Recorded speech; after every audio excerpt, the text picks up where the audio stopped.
Ah, les menaces. Moi aussi, j'en reçois tous les jours. J'attends toujours les 36 caravanes qui doivent camper devant chez moi pour me choper parce que vous avez mon adresse, les gars. Oui, c'est à vous que je parle. Bon, direction TPMP pour les petites news et actus du jour. Nous allons commencer, mais avant ça, n'oublie pas petit like et commentaire pour le soutien, la force et le référencement. Let's go. Nous sommes partis. Tiens, justement, Amaury, je vais démarrer par vous. Oui. Julien Audoul, de nouveau visé par des menaces de mort. Oui, il a reçu un nouveau mail effectivement de menace de mort. Hein. C'est un peu comme le précédent. Là, je vais le lire. Hein. Je lis le contenu. Tu es mort, fils de P3 points. Tu es à plus. Bah, allez-y. Bon, fils de pute, tu en as plus. Oh, non, mais il n'y a pas de différence. Non, mais les mecs, voilà, non, si mais vous c'est allez vrai voir la violence, que- quand même. Tu en as plus pour très longtemps. Tu en as plus pour très longtemps. Excusez-moi.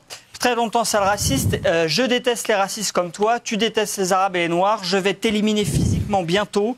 On ne fera aucun mal à ta famille. On n'est pas des salopes de racistes comme toi. Commence à dire au revoir à ta famille, je vais te tuer. Et alors après, ça continue. Je te laisse jusqu'à demain pour faire une vidéo et dire que le racisme, c'est pas bien, l'immigration est une chance et que le racisme anti-blanc n'existe pas. Tu as 24 heures, fils de pute, sinon tu pourras dire au revoir à ta famille. Tu te prendras une balle dans la tête, sale porc, sale blanc. Et alors, ce qui est assez incroyable, en fait, dans cette... C'est la dissonance cognitive. Voilà, là, on est en plein dedans, encore une fois, les gars. Donc, le racisme anti-blanc n'existe pas, mais on conclut tout de même par sale blanc. Eh ben, honnêtement, est un génie, toi. Ah, honnêtement, là, tes parents se sont mis à deux pour créer un crétin comme toi.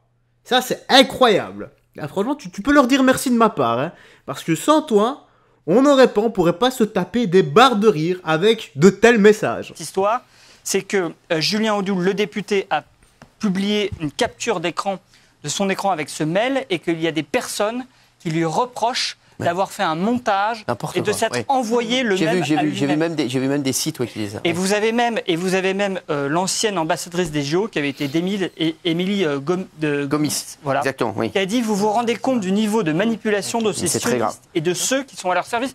Il y a vraiment un délire autour de cette capture, alors qu'on imagine très bien qu'un député comme Julien Audoul, qui reçoit souvent des menaces de mort, a autre chose à faire que de simuler des menaces de mort qu'il recevrait sur son message. Incroyable. C'est vrai que ça a beaucoup tourné, ça, parce qu'il y a beaucoup de gens qui m'ont dit oui, vous avez vu, en fait, Julien Audoul, il avait simulé, etc. Alors que pas du tout. Gilles Verdez, c'est n'importe quoi. Mais c'est n'importe quoi, c'est-à-dire que la victime devient coupable.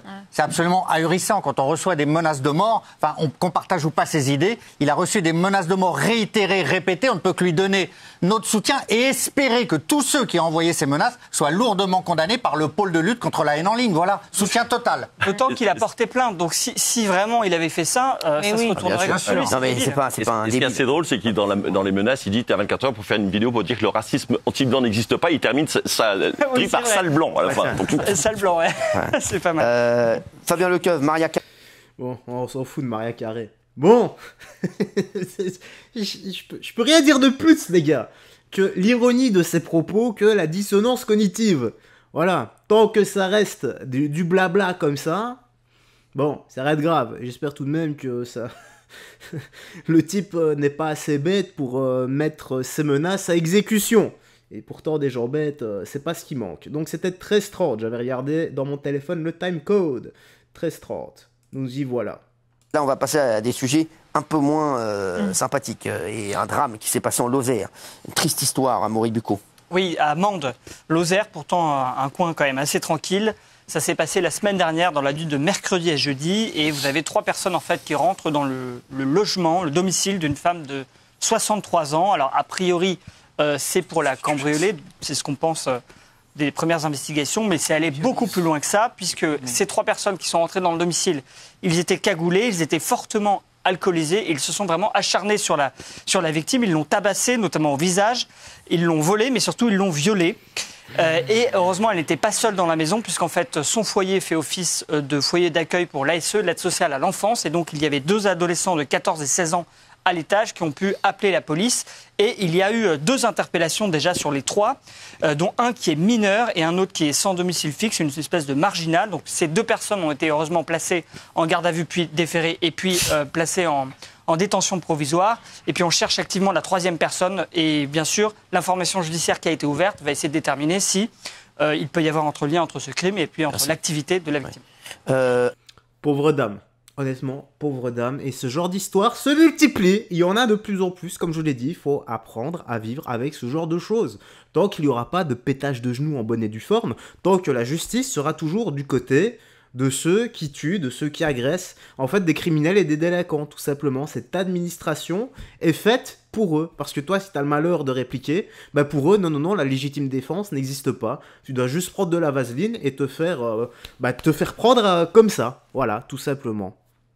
Et j'en ai marre de ce genre de choses. N'oubliez pas les gars, moi je préférais être en tort devant le juge pour avoir préservé mon intégrité physique et celui de mes proches que dans un lit d'hôpital ou à la morgue, dans mes droits. Affaire Mazan, très vite, Michel.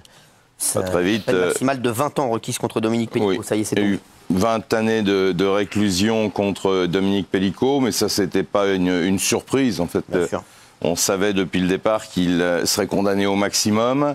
Le mot d'ordre du parquet, c'est de dire en gros que l'absence de consentement de Gisèle Pellicot, droguée lors des viols qu'elle a subis, ne pouvait être ignorée par les accusés. Ça, c'est valable pour l'ensemble des 51 accusés.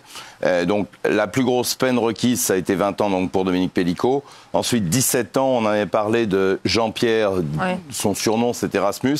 Lui n'a pas violé Gisèle Pellicot. En revanche, c'est Dominique Pellicot. Il a offert son épouse à Dominique Pellicot.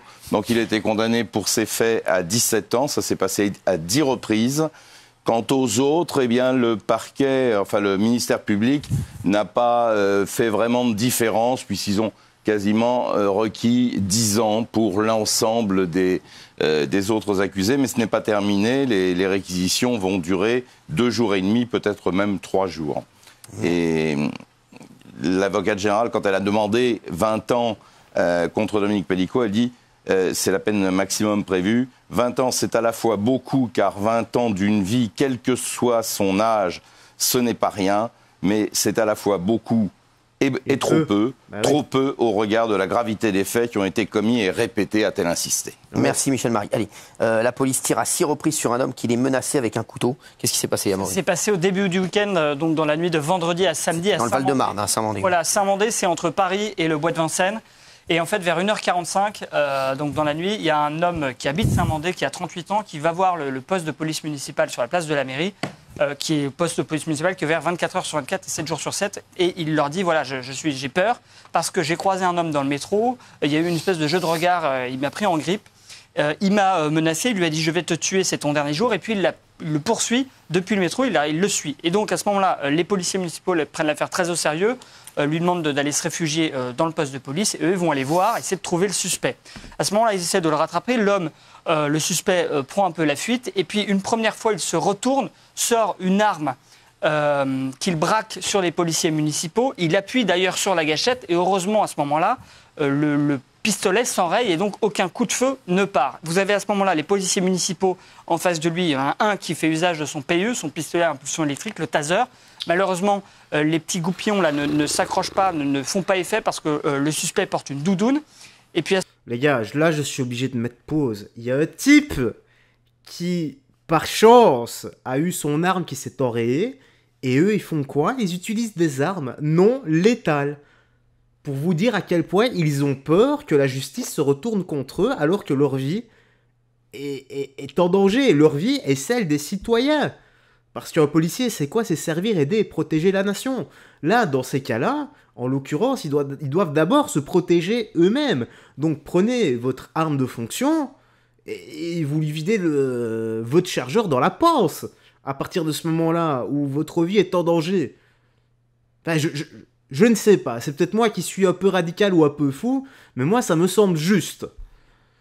Alors que ce monde devient juste un enfer. À ce moment-là, encore après, vous avez le mis en cause, le suspect qui à nouveau tente de recharger son arme, repointe son pistolet sur les policiers, et heureusement 3 policiers de la BAC qui étaient là avaient leur arme de service de sortie et ont ouvert le feu à 6 reprises sur le suspect. En fait, ils ont tous les 3 tiré, qui est donc tombé, on le voit très bien sur les images, qui tombe d'un coup, qui tente de se relever quand même, malgré tout, et puis qui finalement finit par s'effondrer, et les policiers lui sautent dessus pour l'immobiliser définitivement. Et je laisse la parole à Michel Marie. Non, cette affaire est terrible, mais les policiers municipaux ont failli mourir dans cette affaire, parce que si l'arme ne s'était pas enrayée, on retrouve 2 balles de 9 mm au sol sur les lieux de la fusillade. C'est-à-dire qu'à 2 reprises, il a culassé son arme pour faire monter une balle dans le canon. Et à chaque fois, ça s'est enrayé. Et les policiers municipaux qui étaient armés n'ont pas fait usage de leurs armes à feu. Ils ont fait usage du taser avec le résultat qu'on connaît. Et fort heureusement, la BAC qui est arrivée à ce moment-là, appelée en renfort. Et elle, quand elle a vu la scène, a ouvert le feu à 6 reprises. Juste pour revenir peut-être sur les blessures infligées à cet homme. Donc il a eu une ablation de la rate, ablation de la vessie, ablation d'un rein. Il a fait un arrêt cardiaque, mais il a été réanimé. Il s'agit d'un homme de 22 ans, prénommé Aloïs, qui habite Levallois, qui était connu pour trafic de stupes. Et il avait un couteau sur lui aussi. Gilles Verdez, condamnation de Pierre Palmade, il y a des dernières réactions et des... Sur Pierre Palmade, c'est-à-dire combattant, j'ai même pas envie d'entendre parler de cet âne bruti, franchement. Bon, voilà, bah c'est ce que j'ai dit. C'est les policiers ont risqué leur vie, tout ça parce qu'ils ont peur de l'administration. Leur vie est potentiellement celle des citoyens également. Et ça, faudrait que ça change. Il faudrait que ça change. Bon, dis-moi dans l'espace commentaire ce que tu penses de tout ça. N'hésite pas à réagir, toujours avec sagesse et respect. Moi, j'ai rien d'autre à ajouter. Prends bien soin de toi, des gens que tu aimes, et on se dit à la prochaine pour d'autres vidéos. Bye bye, fais très attention à toi et que Dieu te bénisse.